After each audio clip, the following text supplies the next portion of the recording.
मैं भी सोचता था मैंने क्या गलत किया जो आज वो मेरे साथ नहीं है। मैंने तो वो सब किया था जो मुझे सही लगा था। उसको रोकने के लिए बस मैं ही जानता हूँ मैंने क्या क्या किया था। मैं उसको 1000 मैसेजेस कर देता था जब वो टाइम नहीं देती थी। पहले सब सही था, वो भी कॉल्स और मैसेजेस कर लेती थी, लेकिन पता नहीं फिर कैसे दिन बदलते गए, दिल बदलते गए और उसका टाइम भी बदल गया। अब जब मैं भी बात करने की कोशिश करता था ना, वो या तो इरिटेट हो जाती थी या मेरे मैसेजेस और कॉल्स का कोई रिप्लाई नहीं करती थी। And there starts my pain. And मैं बस रोने लगता था क्योंकि समझ नहीं आता था कुछ भी, बस उससे बात करनी होती थी।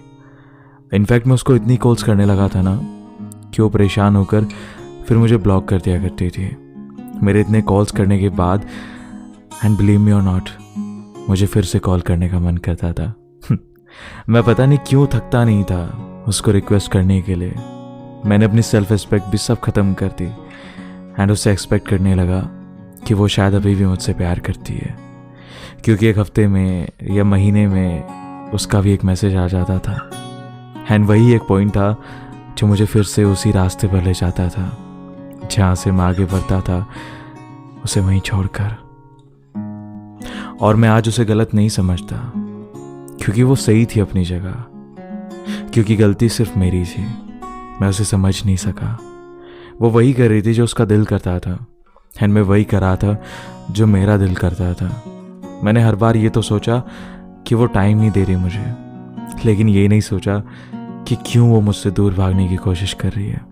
मैं उससे एक्सपेक्ट तो करता था, लेकिन कभी समझ नहीं पाया कि वो सच में मुझसे प्यार करती भी है नहीं। अब समझ आता है कि काश मैंने उसको इतनी इंपॉर्टेंस ना दी होती, काश मैंने उसको रोकने के लिए इतने कॉल्स और मैसेजेस ना किए होते, काश उसको उसकी तरह ही ट्रीट कर पाता।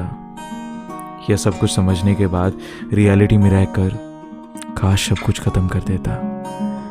लेकिन उस टाइम पे ना, इनमें से कोई भी ऑप्शन मुझे समझ नहीं आता था। समझ आया तब जब मैं वहाँ से आगे बढ़ गया। अगर तुम भी किसी से प्यार करते हो ना, तो तुम भी नहीं समझ पाओगे क्यों और क्या। तुम भी शायद उलझे हो और उलझे ही रहोगे जब तक तुम उससे एक्सपेक्ट करते रहोगे। एक बार अगर उसको जाने दिया ना, तो तुम्हें समझ आ जाएगा कि वो तुम्हारा था या नहीं।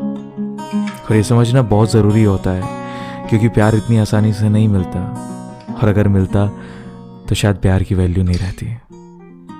किसी को ज़्यादा फोर्स मत करो तुमसे प्यार करने के लिए। किसी से मत रिक्वेस्ट करो तुम्हें टाइम देने के लिए, क्योंकि जहाँ प्यार होता है ना, वहाँ ऐसे सवाल नहीं होते। जहाँ प्यार होता है ना, वहाँ किसी से कहना नहीं पड़ता कि तुम मुझसे बात करो। जहाँ प्यार होता है ना, वहाँ हर बात के लिए तुम्हें खुद को समझाना नहीं पड़ेगा।